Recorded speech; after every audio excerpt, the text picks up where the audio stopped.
We hope you're still ringing in the new year, filled with the energy and hope you need to drive you all the way through the next 12 months. Welcome to this first Wednesday edition of Jamaica Magazine in 2023. I'm your host, Theodore Henry. It is World Braille Day. Braille is a form of written language for blind people where raised dots that represent characters are felt with the fingertips. The day was declared by the United Nations in 2018 and is being observed today under the theme to raise people awareness to understand the worth, contribution, and role of the Braille to the fulfillment of human rights for the blind or partly sighted persons. Coming up in today's show, we guide you into understanding more about persons who are visually impaired. Plus, learn how you can make a difference in 2023 by taking this important parental step. Stay tuned. In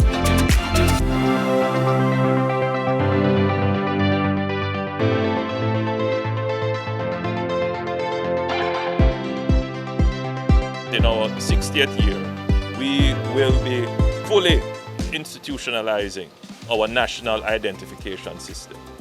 What I can tell you is that I am working assiduously within the boundaries of the bureaucracy of government to try and make changes happen.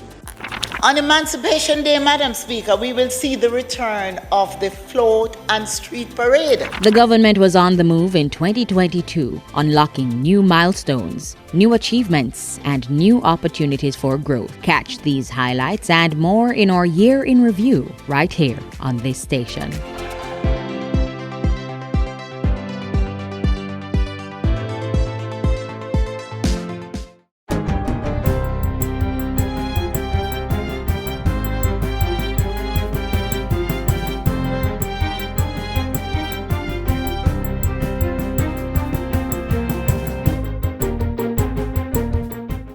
Good day, I'm Theodore Henry, and this is your JIS News for Wednesday, January 4, 2023.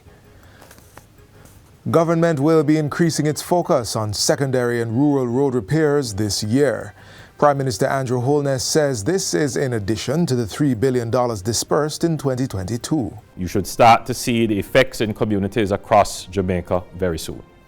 While the allocation is significant, it is a mere drop in the bucket for what is needed to repair all our roads, the vast majority of which have not had routine maintenance and would be at the end of their design life. Mr. Holness was giving his address to the nation on New Year's Day.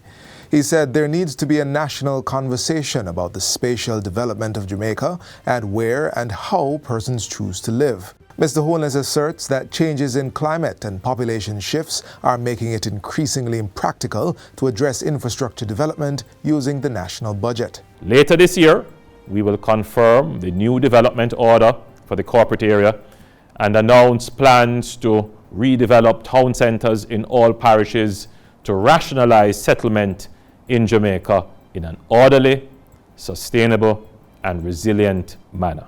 Jamaica's tourism industry continues to largely spearhead the country's gradual economic recovery from the COVID-19 pandemic. The Statistical Institute of Jamaica Statin reports that the hotels and restaurants' high performance of over 35% contributed to a 5.9% economic growth for the July and September quarter of last year. Growth in hotels and restaurants also led to a 6% growth in services industries for the same period. Meanwhile, the goods-producing industries grew by 5.6%, with agriculture, forestry and fishing and manufacturing being top performers. The institute noted that the agriculture sector benefited from the government's ongoing implementation of programs aimed specifically at optimizing productivity. Prime Minister Holness said the country should be proud of the economic recovery as it remains steadfast on the path of careful and responsible fiscal management. We are now cited as a poster child for good fiscal management, and we are among only a few countries globally that have achieved a robust economic recovery, while at the same time managing to reduce debt to below pre-pandemic levels. This is the return on our decade-long investment in building a robust, prudent, and resilient fiscal and monetary system. The Prime Minister said Jamaica's COVID-19 recovery is experiencing higher economic output, record low unemployment levels, high business and consumer confidence, as well as an unprecedented level of investor interest in areas such as tourism, energy, housing, logistics, and infrastructure. As the Ministry of Justice increases the pool of justices of the peace, JPs, across the island, they are being urged to work closely with the police to help curb crime and violence in the society. Portfolio Minister Delroy Chuck urged JPs to become more involved in the peace management process by partnering with the police and other stakeholders in their communities and neighborhoods. He said this will help to form and maintain community police management groups. He was speaking at the commissioning ceremony for 43 JPs in St. James recently. You must be the ears and eyes and voice of your communities. Where you know of abuses, where you know of criminality, corruption, indiscipline, disorder, lawlessness, bring it to the attention of the police. And finally, Jamaica will host a World Anti-Doping Agency WADA Forum in Kingston later this month. It is slated for January 26 and 27 and will target ministers of sport in the Caribbean and will be attended by WADA President Witold Banker. Jamaica has led the way in anti-doping in its anti-doping program. And coming out of a forum we held online in October, I made the offer to host a conference of Caribbean ministers of sports here in Jamaica. And the president of WADA was very happy that we extended that invitation. And so we agreed to a collaboration. Sport Minister Olivia Grange said discussions from the last meeting held in October 2022 will continue and delegates will get a chance to visit the Jamaica Anti-Doping Commission JADCO facilities as part of a study tour. We hope coming out of this forum to advance a plan of action so we can ensure that throughout this region we have an impactful program in relation to clean sports. And that's it for JIS News Today. I'm Theodore Henry. Thanks for watching.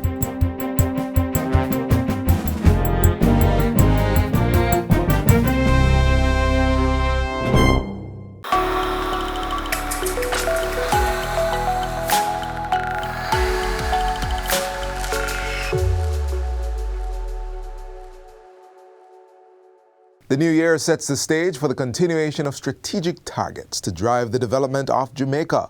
We now take you back for an exciting recap of the major initiatives coming out of the Office of the Prime Minister in 2022.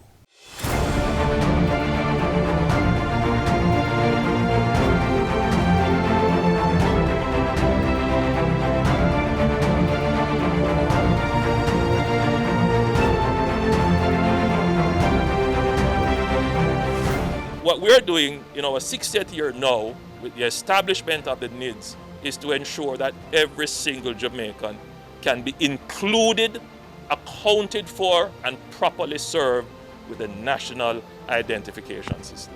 2022 saw significant gains being made in building out the NIDS infrastructure. Jamaica Post's central sorting office became the first NIDS enrollment center. 23 other post offices were subsequently designated enrollment centers. The new national ID was unveiled in the House of Representatives. When we think digital, we are ensuring that we make the lives of Jamaicans easier and more hassle-free. Government inked a contract with Fujitsu Limited to digitize 2 million records relating to births, deaths, marriages, and adoptions at the Registrar General's Department, and signed an MOU with the Jamaica Bankers Association to pilot the identity verification and authentication services of NIDS. And Operation Birthright was rolled out, providing birth certificates free of cost to thousands of undocumented Jamaicans in preparation for NIDS.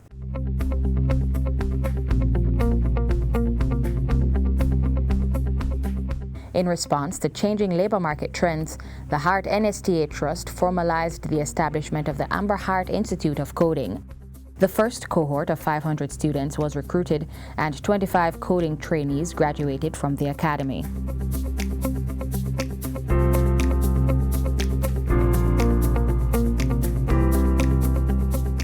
The NHT continued its mission to meet Jamaica's housing demand, breaking ground on new developments and presenting the keys of home ownership to hundreds of beneficiaries. The Prime Minister also announced a new interest rate policy for the NHT to ensure fairness in the distribution of home loans. So that people who sell in the market, the domestic helper, the mechanic, your barber, the shopkeeper, can also get an NHT benefit. Determined to cauterize crime and improve civility, the Prime Minister deployed the JDF to support special security operations during the year. This government is pursuing a comprehensive, sustainable strategy to improve our security and sowing seeds of peace, opportunity, and prosperity. The undeniable value of the zones of special operations is impatient of debate. And the fact is that they are desired by the residents in the affected community. The JDF's capacity was amplified as 256 new Jamaica National Service Corps graduates transitioned to the force. And the Army received the Gender Certification Seal, signaling its commitment to gender equality.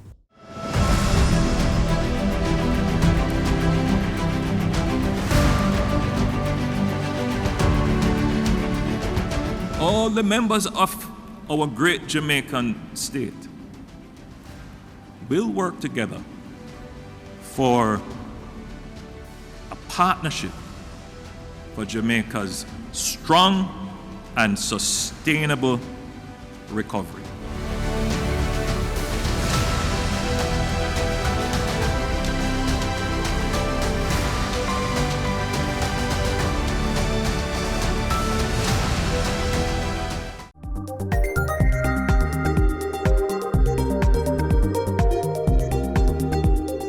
The future belongs to those who constantly overcome obstacles and remain focused against all odds. This statement is fitting for persons who are visually impaired as they find a way to march on to their purposes. Let's find out how you can play a positive role in helping them on their journey. From the fingers of political activist Helen Keller came this oft-repeated statement: "The worst thing is to be born sighted but lack vision." Among our people are many whose sight is impaired, making it more challenging to navigate the roads of our ever-changing national space. Over a decade ago, the state-owned bus company had the vision to recognize their need for a public transport system that is accommodating of all Jamaicans.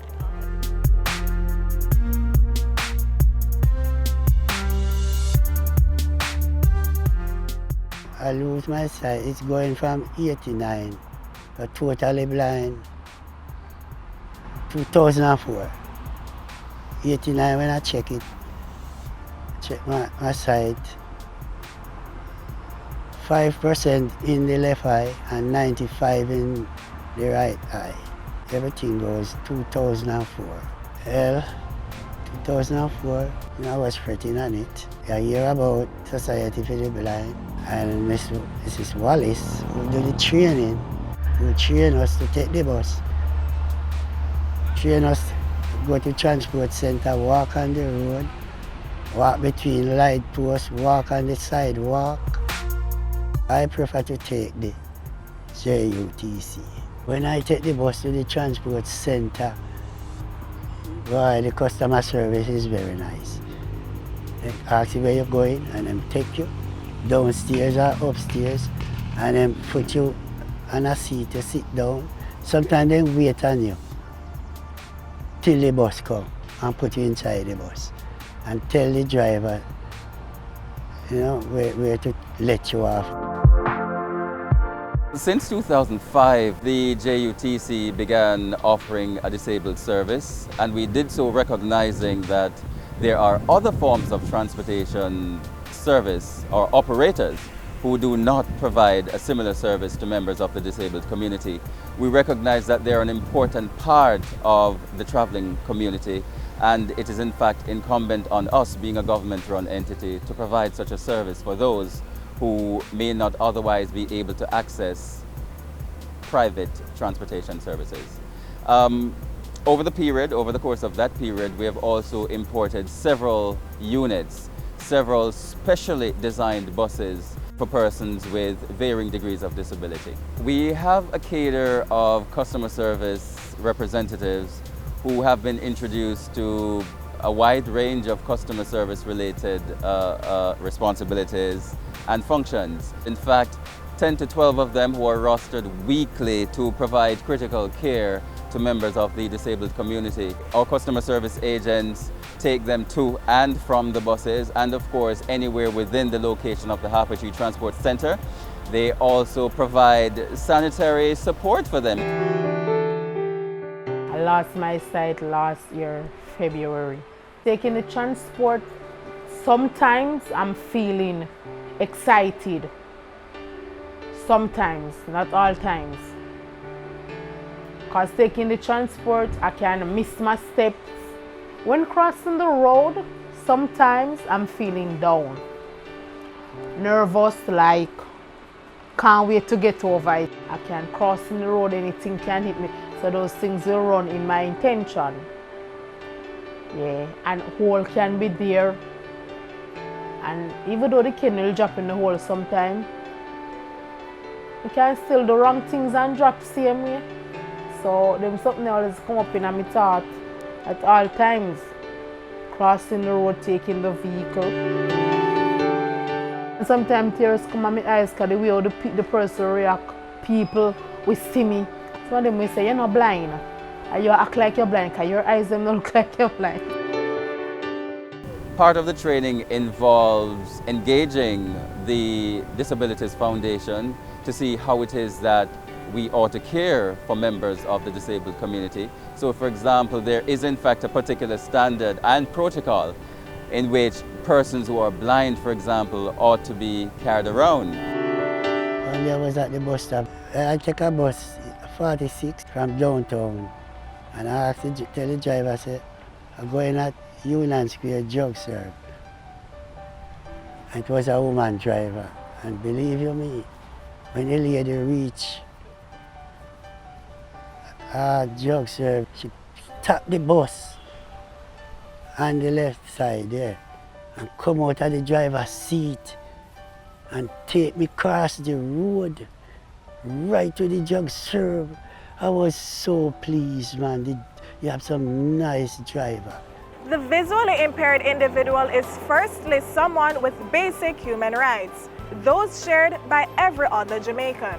And while a disability-friendly transport system may not be on the list of basic human rights, as the JUTC recognizes, it is a critical part of ensuring that Jamaica is truly a place where everyone of every ability can live, work, raise families, and do business.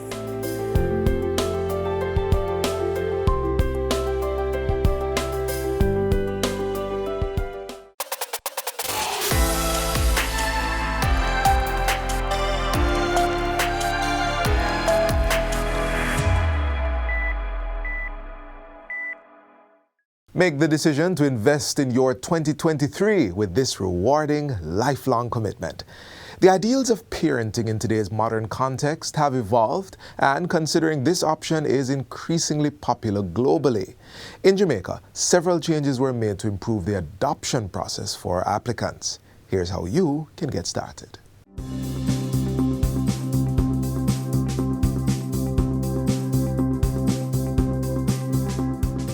The Child Protection and Family Services Agency, CPFSA, has taken steps to make the adoption process much easier. Joining me is Adoption Coordinator, Mrs. Maxine Bogelo, who will be giving us some information about the changes made. Thank you for coming, Mrs. Bogelo. Thank you for having me. All right, we're going to go straight into it. What are the changes made? Okay, before 2016, we had a two-tier system. First, applicants were asked to complete a pre-adoption form and then submit that to us. Now that would normally take some time. So we reviewed the system and said that it would be best if maybe we erase that part of the process. So now what applicants have to do is that they go straight to our website and where they will find the adoption forms.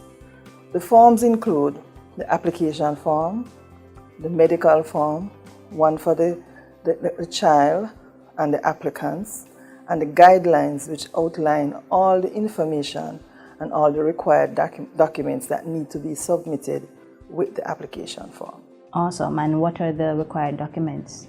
The required documents are the birth certificates, marriage certificates if they are married, job letters and income statements, references from persons who know them, not a family member. And the references should not necessarily speak only to the person being a nice or a good person, but it should speak to the how would they care for a child. That should be included, their capacity to care for a child. If the child is in school, we would need a child's last school report as well. And when all of that is completed, what's the next step? The next step would be submit all of those to the CPFSA. When it is here now, we would review to ensure that all documents are here. Now, if all the information is there, the application is reviewed, given a number, and assigned to a caseworker. And a letter would be sent to the applicant informing them of this and who the person is. Once the caseworker gets that application, that caseworker would now start to prepare appointments to interview both the applicants, the child, and whosoever, the birth parents, because the birth parents are also very important in the process. And what if there are no birth parents? Well, if there are no birth parents, we would have had death certificates for the parents if they have died. If they are nowhere around or cannot be located, there are avenues that we would have to take internally to ensure that we try our best to find them. And once that's completed, what's next? Once that is completed, the officers then would have to do a comprehensive report. And that report would have to be compiled and then submitted to the adoption board, because the adoption board is the only agency in Jamaica that can approve adoption at that level. So after the approval, it is submitted to the adoption board and approval is given, then it is now preparation for court. Because court is where it is finalized legally. How long does that process usually last? The entire process? We are at now 3 to 6 months, depending on if there are no challenges. And once you get to court, then? Once we get to court, well, court is held depending on the availability by the court. Some courts have set dates, while others will have to submit our documents and await their decision as to when we can come to court. Now, once the court has signed off on those documents, for adoption orders, it is the applicant's responsibility to collect those, and they will take a copy to the RGD, where they will apply for the new birth certificate for the adopted child. And is there any cost associated with any of this process? No, adoptions are free in Jamaica. Is there anything else that Jamaica needs to know about the process? We need adopters, prospective adopters, to understand that it is important that they submit all the documents, and it is also important that they are truthful in the stories that they give pertaining to how a child is placed in their care. Because what we find is that sometimes when we approach birth parents, they are not aware that this child is being adopted. They know that somebody is caring for their child, but that was not the arrangement that they adopted for. Persons generally who wish to adopt should love a child, should really want to take care of a child, because it's a lifelong investment. Persons, they should have proper accommodation for their child. They should be able to financially can afford to take care of that child. And they should be willing to accept that child as theirs. And that is very important, because we see sometimes that persons adopt for many different reasons, and this can affect the relationship of that child for the rest of their lives. How can people reach out to you to find out or to just inquire about the adoption process? Okay, we have a email address, adoption@childprotection.gov.jm, and our straight line to the unit is 922-1751. Thank you so much, Mrs. Bugelo. You're welcome.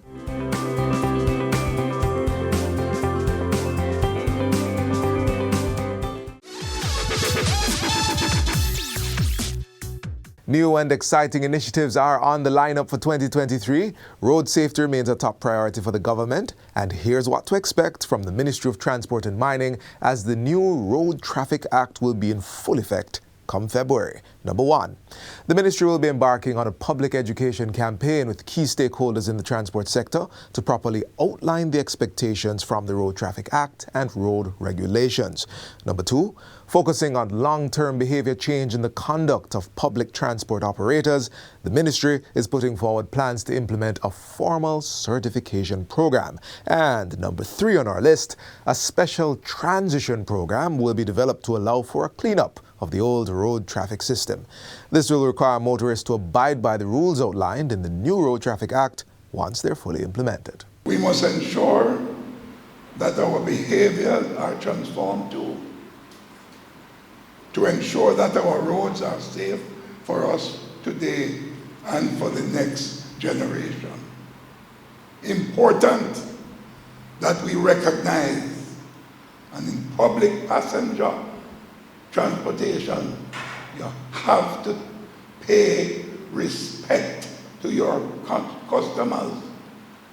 They are people with lives to live, and their families are back home. If you want to live a happy life, tight to a goal, not to people or things. That quote from famous scientist Albert Einstein is sure to have you thinking about getting those goals for 2023 into action. Be sure to join us again tomorrow for another informative installment of Jamaica Magazine. Check out more content like this on our website at jis.gov.jm. You can also send us your feedback on today's show or any of our programs via email at jamaicamagazine@jis.gov.jm. On behalf of the production crew, I'm Theodore Henry, wishing you an amazing 2023.